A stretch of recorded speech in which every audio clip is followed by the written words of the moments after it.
One challenge that Nigeria has had over the years is that we take decisions that are always not well thought out, or decisions that are convenient, or decisions that help lead us to escape responsibilities that they ought to take. We simply change because it's convenient to change. And one of the issues that we've had at hand is the case of the demand by some people that we should have what they call the state police. Only a few days ago, the president ordered the new police boss to go ahead to process the modalities for creating state police. The result of it now is that there is confusion. Has the National Assembly amended the Constitution? Have the states' houses of assembly concurred to the extent that we'll now go ahead to constitute what they call state police? And is this state police a magic one that will solve the problems of security that we have in Nigeria? This is not the first time we are talking about having state police. It has always been there in the history of Nigeria. It is true that the modern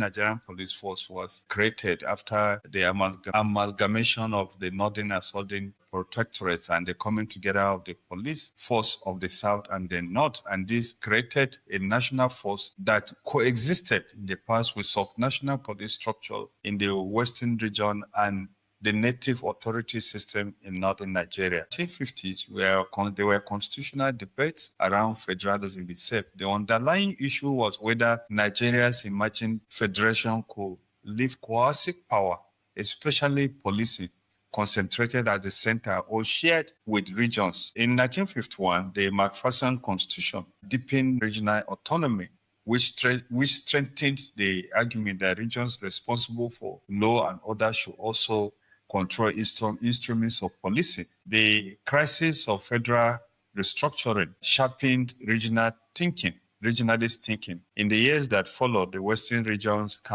around Chief pressed the case that new federalism required subnational control over security. And then we had the Lyttleton Constitution, in which Nigeria became more clearly federal, but police powers remained effectively centralized at the federal level. The action group leaders led by Chief Obafemi Awolowo argued then in strong terms for regional police, insisting that it was wrong for regional government charged with maintaining law and order to lack the means of doing so. At independence, of course, Nigeria retained the federal police, while local and native authority police structures still existed in parts of the federation. The eastern part of Nigeria was an exception, and it relied more directly on the federal police. The western region crisis reinforced the fears that regional or local policing could be turned into a partisan weapon. That memory has not gone, and that memory is what some Nigerians are still keeping to.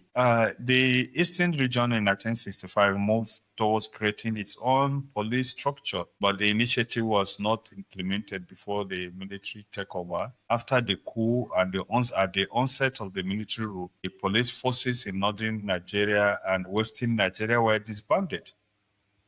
A committee that was set up by the military then recommended the abolition of this regional police, arguing that the local forces had been poorly trained, were corrupt, and had been used for partisan repression. The post-coup centralization was consolidated. From that point, Nigeria moved decisively toward a unified national police that later became embedded in the constitution. The Second Republic, of course, restored civilian rule, but the subnational policing was not restored. And there have been debates then, and these debates have continued up to date about the need to create a state police because the national police has not been effective in solving problems of security in the country. The 1999 Constitution locked in the centralized police. 214 says that there shall be one police force for Nigeria. No other police force shall be established for the federation or any part of it. Item 45 of the exclusive legislative list places police under federal legislative control. However, 2014, there was a constitutional conference that was set up by President Goodluck Jonathan. The National Conference became the most important formal endorsement of decentralized policing in the Fourth Republic.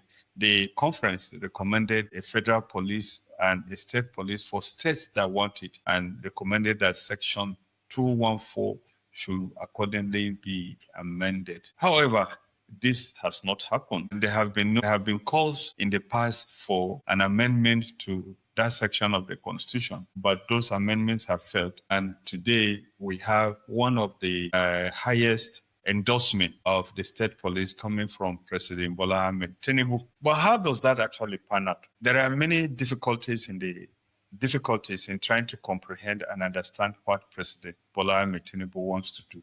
The first one is the fact that the president has been known to be an advocate for what you call fiscal federalism, or what in the mainstream media in Nigeria is called true federalism. This, as far as many people have argued, includes ceding a lot of powers to the state. But the actions of the president since he came into power have been anything but in pursuit of decentralization of power. We are hearing today about moves to increase the resources available to the federal government on the one hand, and we are now aware that even the little powers that the states had and were using over taxation and revenue have been withdrawn by this government.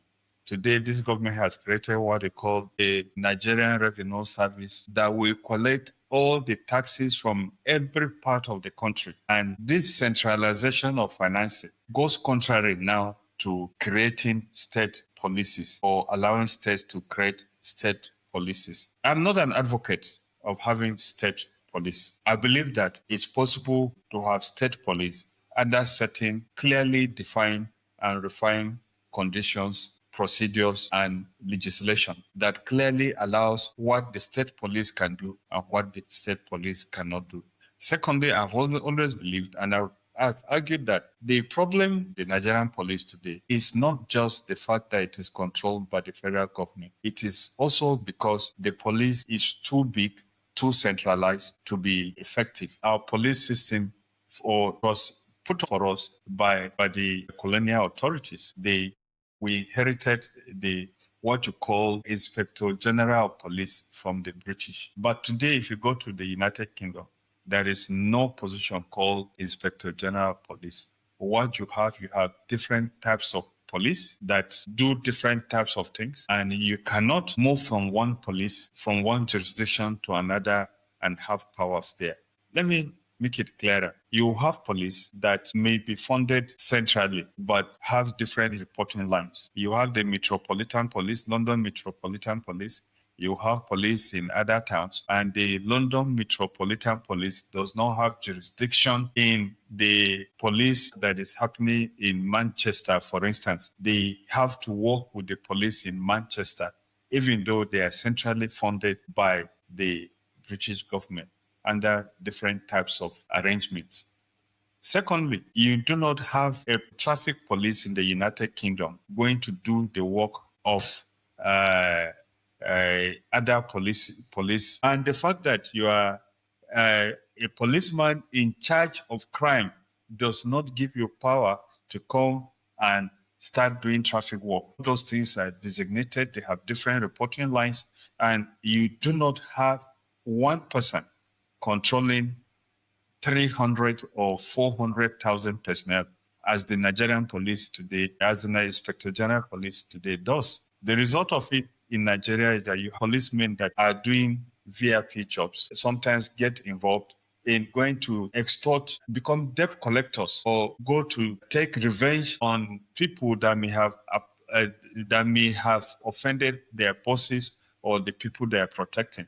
And it is this confusion of roles that has made the police very ineffective in Nigeria. It is not the fact that there are no state police and so forth. If you have state police, for instance, doing the same way, behaving the same way as the police at the federal level does, they will be as ineffective and as repressive and as useless to the security situation as we are accusing the police at the national level today. Let me further break it down to be clear. One fact is that I do not believe that the police at the state level will solve the security problems that we have. Let's admit it. The fact is that today, I have argued before, the police, in terms of personnel that we have, is too small for the size of Nigeria and the nature of the security problems that we have, to the extent that in several local government areas in the states, in the country today, you hardly have up to 100 policemen. If you allow the states to set up a police structure, the problem you are going to have is that they may not be able to pay their salaries. Let me break it down further. To be effective, in my opinion, a state like Bayelsa that has 8 local governments will need to have at least 300 to 400 policemen in every local government area. That means that a state like Bayelsa may need a minimum of 4,000 policemen to effectively occupy and maintain peace in Bayelsa. Now, if you are going to add 4,000 personnel to the salary, to the wage bill of Bayelsa State, I just wonder where the government will get the money from to pay their salaries. The second problem that we will have is that these states, as it happened in the past, in the First Republic, the states always have conflicts and there have been no mechanisms to solve these conflicts. So arguably and potentially, we are going to have a situation, if you allow this state police to go on, you are going to have a situation where you have policemen created by one state fighting along with their militias against police from another state. You are going to have it in many states because we have boundary problems that the states have been unable to solve.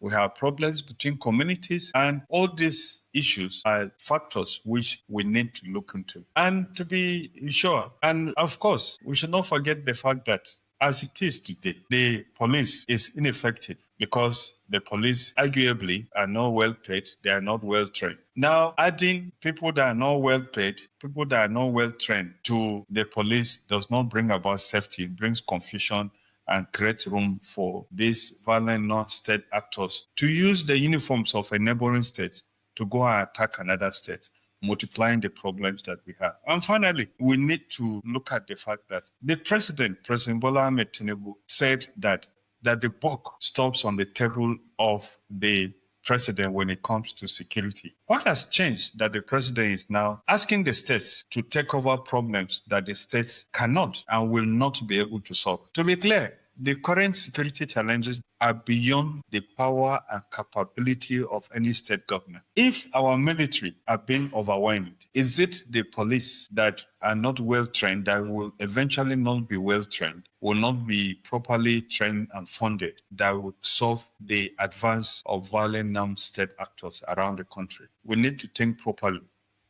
Making this reform at this stage is more of politics. It's not likely to solve Nigeria's problem. And the reforms have the potentials of negating the security of Nigeria and creating many centers of violence that will eventually make Nigeria fall like Humpty Dumpty. My name is Rimamnde Shawulu. This is The Other Side.